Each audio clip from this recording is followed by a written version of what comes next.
this stage here. Yes, I've missed a few moons. I left off, it was last Capricorn moon. And then into Aquarius, Pisces, Aries. I'm gonna go ahead and jump into the weather effects.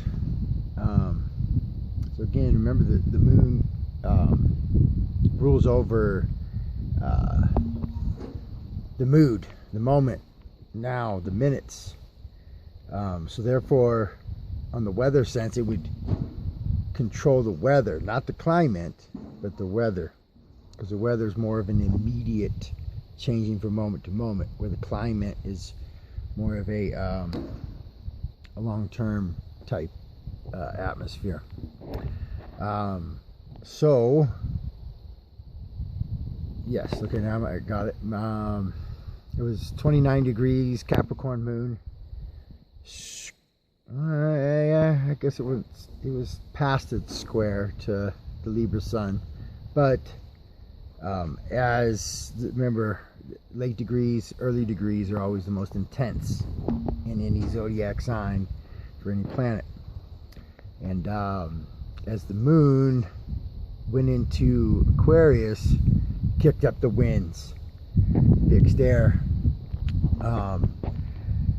and so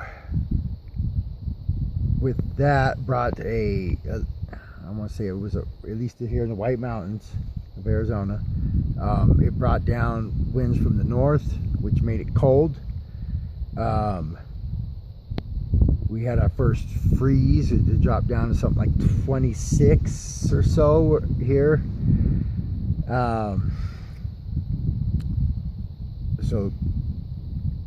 So Capricorn, Aquarius being winter signs, and then stayed cold on into the Pisces moon. But then as soon as we hit the Aries moon, springtime, the weather got warm again. Obviously we're on a downward trend towards cooling, but the day-to-day, the moments, freezing the last few nights since the moon was in Aries. The moon just recently came into Taurus early this morning. Still a spring element. Alright, I don't know if I misspoke on spring element, but spring season vibe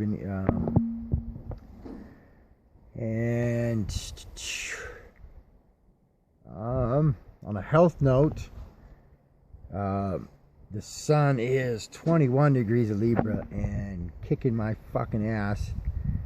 Kidney's been killing me lately.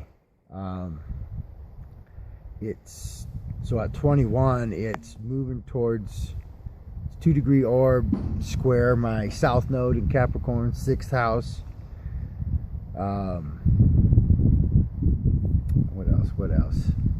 Trans square my Venus, so it's moving towards square.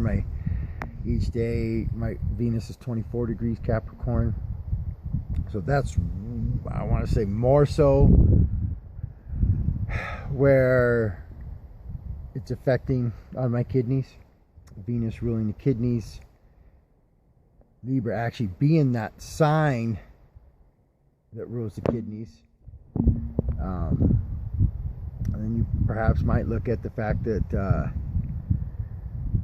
Capricorn rules the joints. So yeah, my left knee has been kind of gouting up, flaring up today. A lot of right kidney pains. And so I suppose once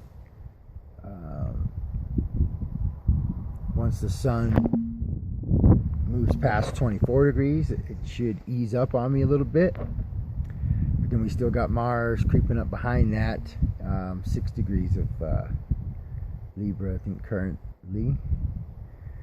So yeah, I'll let you know when if we can see that when the planet's past it, eases my physical pain on this third dimension world.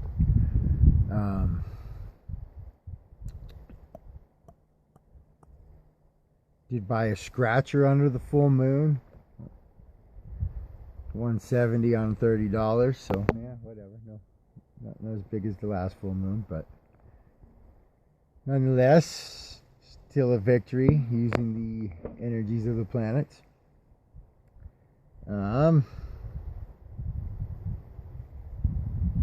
Let's say, yeah, sun in the 6th house.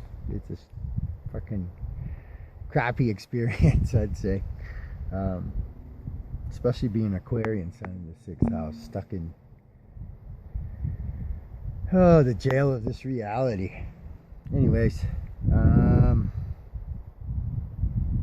what can I speak on with the Taurus moon? Well, the moon is fixing to move towards its conjunction with Uranus, and well, we don't know. Some surprise will arise, and then once it passes its conjunction there, it'll quickly oppose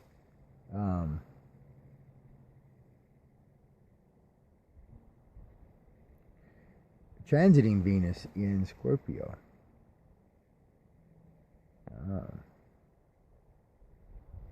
So the moon will win that battle. Means that the moon is exalted in Taurus, and you know, it's kind of funny. I don't think many planets like to be in Scorpio. I've heard that the sun is one of the planets that does the best under the sign of Scorpio, but Mercury's currently there. When you think Mercury's fast, it's full of thought. Now, someone with this placement might make a great detective. I have Jupiter in Scorpio, and that kind of is a detective energy. But the planet of love doesn't like to be stuck in that deep emotional sign. It's more benevolent. Planet Venus. I guess Mars likes to be in Scorpio. Tactical.